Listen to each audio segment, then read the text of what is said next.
vamos falar um pouco sobre o rolezinho do Lula aqui na capital federal, né? Ele conversou com o Lira, conversou com o Pacheco, teve uma reunião com 10 dos 11 ministros do Supremo, e nesse momento ele está lá no TSE conversando com Alexandre de Moraes. Coloca na tela, por gentileza, Freitas, a nossa matéria sobre o Lira, né? Em reunião com Lira, Lula pede apoio para aprovar a PEC da transição, matéria que eu trouxe um pouco mais cedo, junto com a nossa Júlia Schiafarino. Durante reunião realizada há pouco com o presidente da Câmara, né, Lula pediu apoio do parlamentar para aprovação de uma PEC que tire do gasto, né, tire do teto os custeios com o Bolsa Família, o Auxílio Brasil, tá?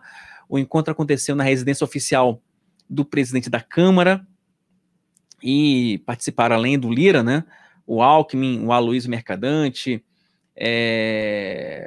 o Reginaldo Lopes, que é o líder do PT na Câmara, os deputados Alencar Santana, José Guimarães, enfim, foi uma reunião bem, né, PEC da picanha, né, boa Maria, PEC da picanha é boa.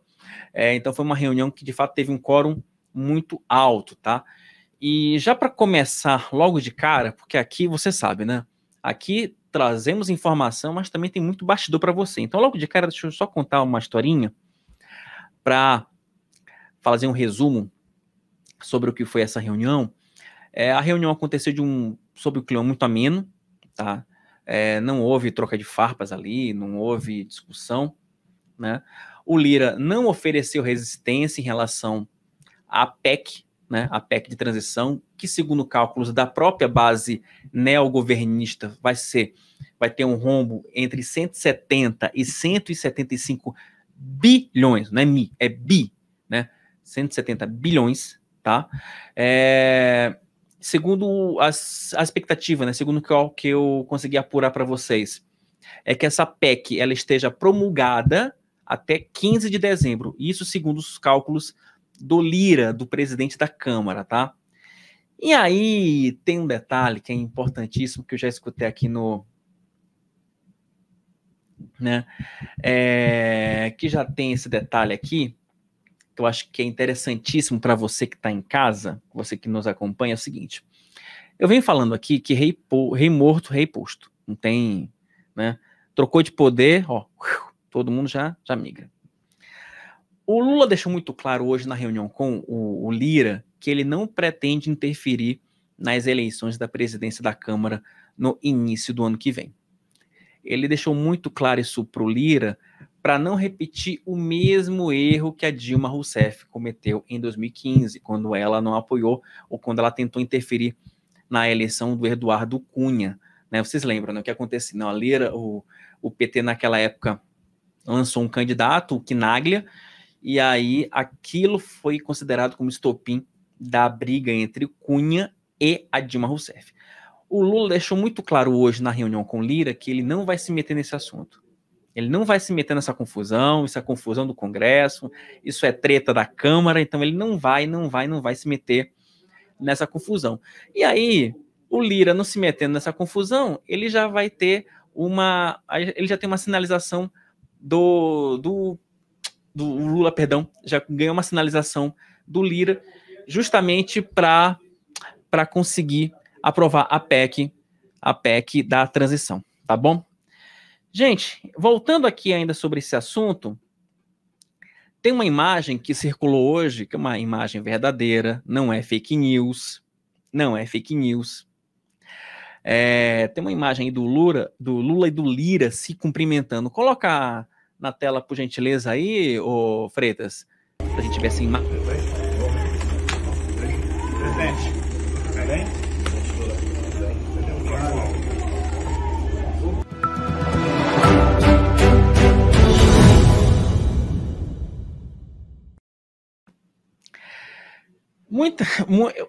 Eu até comentei isso nas redes sociais hoje, que teve gente que imaginou que essa imagem era montagem, né, que, enfim, que aparecia um ciborgue do nada do Lula cumprimentando Arthur Lira. Não, essa imagem não é verdade, porque o Lira, né, essa imagem era de outro ano, etc, etc, etc. Não, gente, essa imagem foi hoje no final da manhã, tá? Então não teve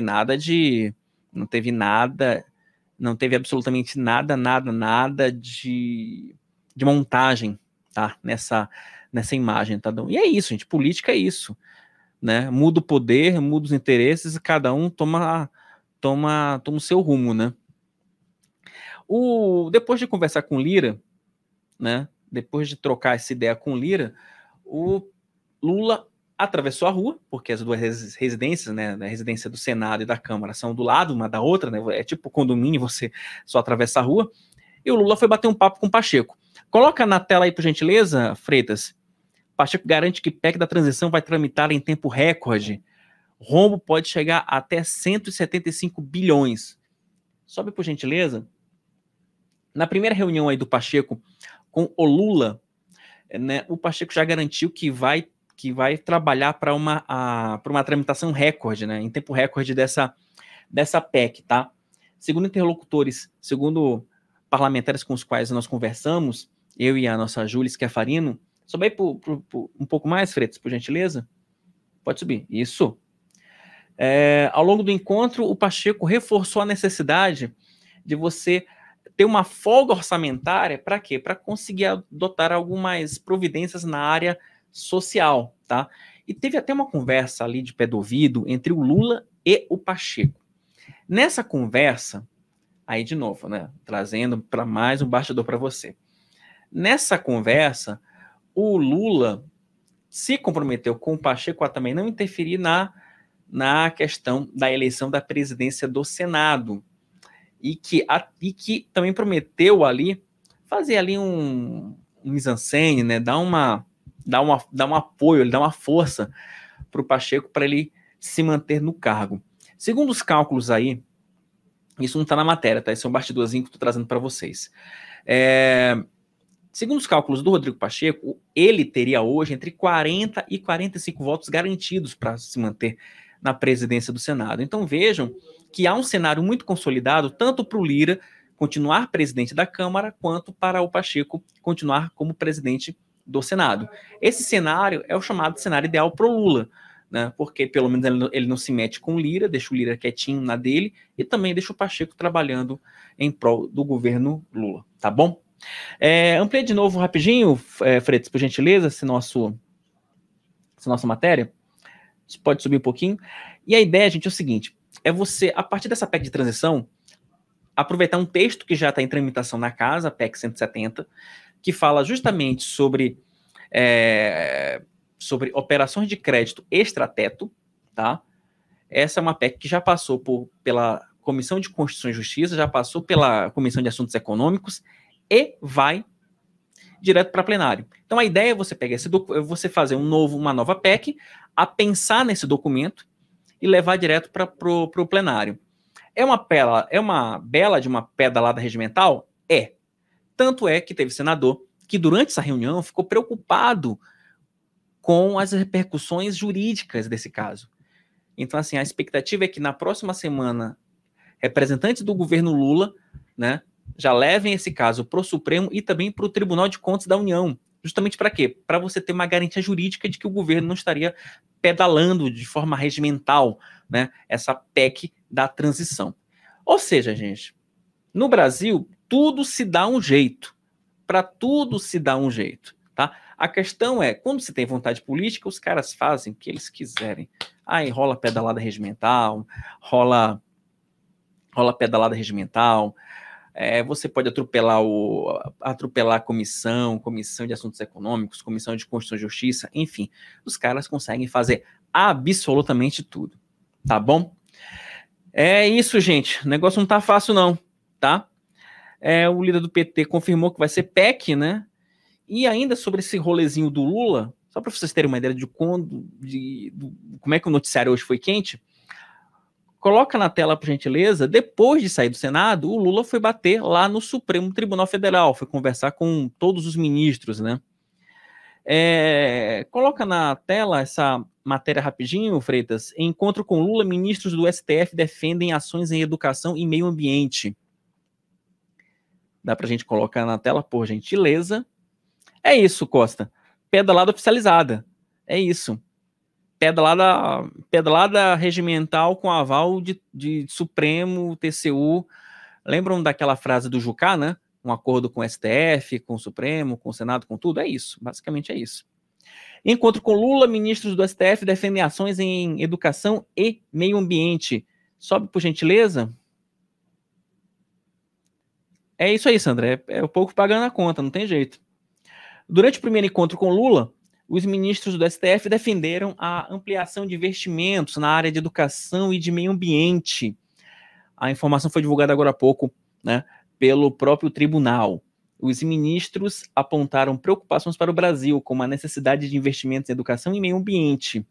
O presidente eleito, por sua vez, afirmou que atuará na reconstrução da União do Brasil. Esse foi o tom da conversa com os integrantes do Supremo. Agora, detalhe dessa reunião é que estavam lá o Lula, estavam lá o Lula, estavam lá também alguns integrantes da transição, estava lá o senador eleito Flávio Dino, que é cotadíssimo para ministro da Justiça. 9 em cada 10 integrantes da transição falam que o Dino deve ser o novo ministro da Justiça. E sabe quem estava lá também, meus senhores? Caras e caríssimas. O Bessias. Lembra dele? Lembra do Bessias? Temos a nota aí, Freitas? Da história do Bessias? Essa história é boa pra caramba. Acho que eu não coloquei na pauta aqui. Isso, muito bem. Equipe afinada é isso, né? Você não coloca na pauta, já puxa, eles já pegam ali e vai. Lula leva Bessias e outros nomes ligados à justiça para encontro no Supremo. Sobe aí, por gentileza. Lula levou consigo em sua caravana para visitar o STF o que pode ser o próximo advogado-geral da União, Jorge Rodrigo Messias, o Bessias, né? O procurador da Fazenda Nacional, ele esteve no centro de um grampo telefônico envolvendo a ex-presidente Dilma Rousseff.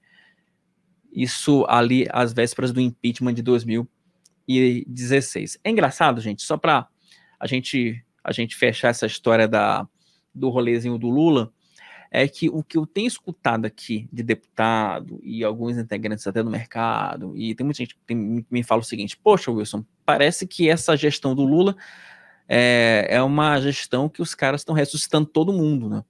O PT não conseguiu renovação política e os caras estão apelando para nomes velhos, né? Aí você vê, né? Tudo Mercadante, Dilma, Gleisi, Bessias, não tem um nome novo aí. A novidade seria o Flávio Dino, mas o Flávio Dino já está aí fazendo parte da base da base petista desde 2007, quando ele foi eleito deputado federal em 2006, assumiu o mandato em 2007. Então, assim, ele já está aí desde 2007 fazendo parte dessa composição petista, ou seja, 15 anos. Então, ou seja, renovação zero, nomes velhos que todo mundo já conhece, agora vamos aí ficar de olho, né? Estamos aqui vigilantes o tempo inteiro para saber o que esses caras vão fazer, né? A Maria falando aqui, né? BC fez a compra dos pedalinhos no sítio de Atibaia, né? Voltar à cena do crime. Sérgio Ramos vai acabar de jogar uma pá de cal na letra. Enfim, perdi o comentário aqui, gente. Tem muita gente aqui. Vão acabar de jogar uma pá de terra. Uai, cadê, gente? Coloca um comentário, por favor. Aí vocês me arrebentam, né? Isso, Sérgio. Vou acabar de jogar uma pá de terra sobre o corpo Brasil. É bem isso, né? Mas, enfim, gente. É isso, senhores. E o ponto é o seguinte, só para a gente arrematar sobre esse rolê do Lula, né? Inclusive, se nós tivermos aqui notícias sobre o resultado da reunião que ele teve com o Alexandre de Moraes, a gente volta ao assunto, a gente volta a registrar para vocês, tá? O fato é que, apesar desse caráter multipartidário, dessa tentativa do Lula ser uma espécie de Nelson Mandela brasileiro, ele ainda tem muita dor de cabeça e vai ter muito que se explicar sobre a Operação Lava Jato. Coloca aí na tela, por gentileza, Freitas, uma notícia que nós demos agora pela manhã. Lula tenta desbloquear mais de 5 milhões retidos na época da Lava Jato. Sobe aí, por gentileza. Só faltou o delúbio, Sérgio. Isso mesmo. Lula continua na tentativa de reaver parte de seus bens bloqueados pela justiça em decorrência da Lava Jato. Ontem, a defesa do petista enviou um pedido ao ministro Gilmar Mendes, do STF, para que ele ordene que o TRF desbloqueie valores retidos no Bradesco Vida e Previdência. O presidente eleito é beneficiário de 20% de um plano de previdência privada de Marisa Letícia, sua falecida esposa, né? Lula informou à Justiça Eleitoral que o montante total do plano é de 5,5 milhões de reais. Os 4 filhos do petista e de Marisa têm direito a 80% dessa quantia, tá bom? Lúcia, dinheiro do nosso café, 5 milhões? É isso, gente. A Márcia fazendo um comentário interessante, né? Dinheiro roubado não pode ser desbloqueado. Enfim, e esse dado já tá, essa ação tá na mão do Gilmar Mendes. Esperemos o resultado, embora eu acredito que 9 em cada 10 brasileiros e 9 em cada 10 integrantes do nosso chat já sabem qual vai ser o resultado dessa ação, tá bom? E, gente, e é isso. Ufa, depois de tanta notícia, mais notícia, né, Freitas? Roda a vinheta pra gente falar sobre transição e sobre alguns nomes dessa transição que, olha, estão ressuscitando cada defunto que eu vou te contar, viu? Roda a vinheta, Freitas. Aconteceu, você fica sabendo aqui. Papo Antagonista. Gente, deixa eu aproveitar, deixa eu começar esse bloco rapidinho, se vocês me permitem. Olha, já foi desbloqueado, viu? Segundo o que estão informando aqui, eu preciso dar uma checada aqui. Segundo, deixa eu puxar aqui a nossa sardinha aqui, né? Deixa eu começar esse bloco dando uma matéria rapidinho chamada Alta Infidelidade, que foi publicada mais cedo, tá? Uma matéria que eu publiquei mais cedo sobre a nova composição do Congresso Nacional. Deixa eu só checar uma informação rapidinho, gente, só para... Deixa eu só ver se eu consigo... Exatamente isso, gente. Me perdoem. De fato, realmente já houve o desbloqueio de bens da Marisa Letícia, né? A informação que foi dada agora há pouco. Gente, nosso chat, vocês são maravilhosos, tá? Desculpem aqui pela falha de não ter me atentado a isso, tá bom, gente? Realmente, muito obrigado pela informação, tá? Voltando aqui ao nosso papo, deu uma matéria agora há pouco sobre a composição da Câmara, né? Como é que vai ficar a Câmara em 2023. Coloca na tela, por gentileza, Freitas. A gente falamos ontem, né, sobre a questão do PL e do PP, né? Os dois partidos têm aproximadamente aí 50 parlamentares que devem já compor a base petista em 2023, né? E aí, o dado que eu queria checar com vocês, vai descendo rapidinho, Freitas. Vai descendo, vai subindo, perdão, pronto. Esse parágrafo é legal para a gente falar um pouco sobre a composição. O PT já trabalha com o seguinte cenário, tá? Contando os parlamentares traidores de PL e de PP, contando com bancadas de PSD, MDB, PDT, PSB, PV, PCdoB, Solidariedade e PROS, o partido acredita que vai ter pelo menos 264 parlamentares. Com essa composição de 264, seria o suficiente para você aprovar projeto de lei em caráter simples e para você fugir de processo de impeachment, ok? Perfeito. Agora, só que tem detalhe, gente. O PT também busca o apoio do União Brasil, do partido aí do ex-juiz Sérgio Moro. E aí tem um detalhe que se o PT conseguir o apoio do União Brasil, ou pelo menos de parte da bancada, o União tem hoje aproximadamente 60 parlamentares, o PT teria aí uma base de sustentação na Câmara de 323 parlamentares, o que seria suficiente até para aprovar emenda constitucional. Para você aprovar uma emenda, você precisa aí de 308 votos. Então, esse é o ponto. Então, imaginem que nessa composição política, você pode ter uma base governista, petista, que pode chegar até 320 parlamentares. É um número otimista, concordo com vocês, tá? Mas vejam como é que o jogo já está sendo jogado. Vejam que aquela coisa do Valdemar dizer ontem, não, o PL vai ser oposição, o Lula vai ter que trabalhar com a gente, olha, aos pouquinhos, a base petista ela já começa a ter uma configuração bem diferente. E em política, gente, aquilo que eu sempre falo, rei morto, rei posto. Se alguns integrantes do PL entenderem que vão ficar de fora de rateio de ministério, de rateio de emenda parlamentar, os caras vão pular direitinho, vão pular rapidinho pro colo do Lula. Então, não duvidem disso, tá? É isso que eu falo, gente. Essa coisa, a gente ficar brigando por política, porque o meu é melhor do que o teu, não sei o quê. Gente, fica na base, porque aqui em cima, os caras, querem saber do deles. Infelizmente, tá? Mercadante diz que nomes da transição serão divulgados até amanhã. Coloca aí na tela, por gentileza. Inácio Costa, boa noite para você também, mestre. Aloysio Mercadante afirmou nesta quarta-feira que os nomes do governo de transição serão divulgados até amanhã. Ele esteve hoje lá no CCBB, né, que é onde funciona a transição, né?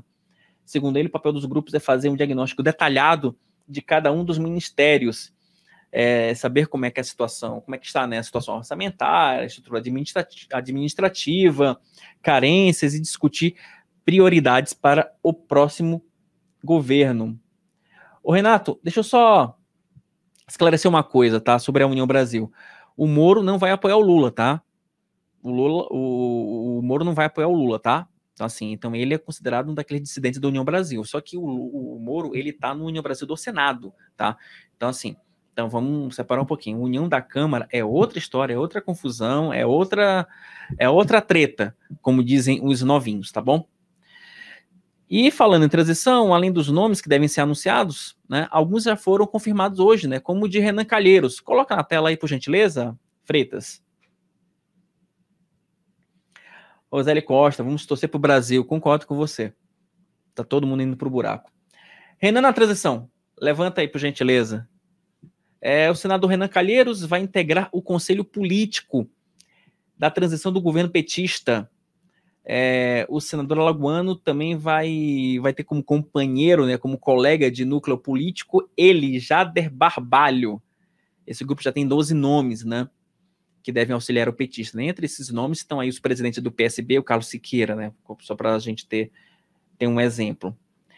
No grupo de trabalho e indústria estará o ex-governador do Rio Grande do Sul, Germano Rigoto, que concorreu como vice na chapa de Henrique Meirelles em 2018. É isso que eu tô falando, gente. Assim, os caras ressuscitaram. E eu acho que eu vou até utilizar... Ô, Freitas, dá para mudar o nome do programa? Dá para mudar? Acho que a gente pode mudar o nome do programa para A Vingança das Múmias. O que vocês acham?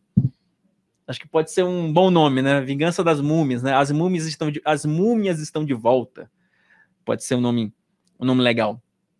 O Humberto Costa vai ser o coordenador da área da saúde. Coloca aí na tela, por gentileza. Humberto Costa, nosso senador, vai coordenar a saúde no governo de transição. Sobe aí, por gentileza. O senador Humberto Costa irá comandar o grupo técnico para a área de saúde do governo de transição petista. Humberto já foi ministro da Saúde de Lula entre os anos de 2003 a 2005. Ao lado dele atuarão outros titulares da pasta, né, ex-titulares, perdão, né, como Alexandre Padilha, José Gomes Temporão e Arthur Quioro. Aí foi o Humberto Costa que teve um apelido curioso, né, naquela planilha da Aldebrecht, né? Eu não vou poder falar aqui porque vai que derrubou o canal, né? Mas vocês, como vocês do chat são pessoas inteligentíssimas, né? Vocês têm conhecimento, vocês lembram aí do apelido do nosso excelentíssimo senador, tá bom? E o grupo sobre educação vai ter como coordenador o Henrique Paim. Coloca na tela, por gentileza. Isso. Henrique Paim, professor e ex-secretário do Ministério da Educação, coordenará o grupo de trabalho responsável pelos assuntos relativos à educação para o governo do presidente eleito Lula, tá? Ele vai trabalhar também em parceria com Fernando Haddad. Ou seja, gente, é só velharia. Haddad, Paim, é uma beleza, né? Essa lista aí, se o Tite... Imagina a situação, né? Imagina o Tite escalando para a seleção de 2022, Cafu, Bebeto, todo mundo da Copa de 94, né? beleza, né? Só que, lógico, sem a mesma capacidade técnica de Cafu, Bebeto e companhia, tá? E, gente, sobre o fato que nessa composição de governo, o PT tem falado que não vai trabalhar com o tal do orçamento secreto. O que é uma bela de uma cascata. É uma bela de uma falácia. Tá? Tem criticado tanto o orçamento secreto, mas tá lá. O PT, pelo menos no primeiro momento, não vai entrar de sola nesse assunto. O Flávio Dino, sondado para ministro da Justiça, falou sobre o assunto. Freitas, coloca na tela, por gentileza, esse áudio do Dino falando sobre o assunto, por favor. De que, nos termos antes praticados, isto não vai continuar. Agora você me pergunta, e uma repactuação sobre valores de emendas, etc. O poder de emendamento do orçamento está na Constituição. Ele, portanto, é razoável e é compatível com o tamanho do Brasil e com a necessidade de combater as desigualdades regionais. Agora, isto tem que ser dado nos termos constitucionais. Não pode ter segredos, tem que ter transparência, tem que ter eficiência e critérios objetivos de alocação de recursos. É isso que a equipe tem dito e é isso que a equipe está debatendo. A equipe que, nesse aspecto, eu não faço parte, acompanho, buscando esses parâmetros. A aprovação parlamentares colocadas tem resguardo constitucional? A emenda de relator teria resguardo constitucional? Na verdade, a Constituição só trata de dois tipos de emendas. Emendas individuais e emendas de bancada. Essas têm amparo constitucional. Agora, nenhuma outra tem, e por isso mesmo nós consideramos que é preciso rever, porque não está na Constituição. Na Constituição, qual é o sistema? Você tem plano plurianual, LBO, lei orçamentária anual. A lei orçamentária anual é enviada pelo Poder Executivo e os parlamentares podem apresentar emendas individuais de bancada. Ponto. É isso que a Constituição diz. É isso que deve ser feito.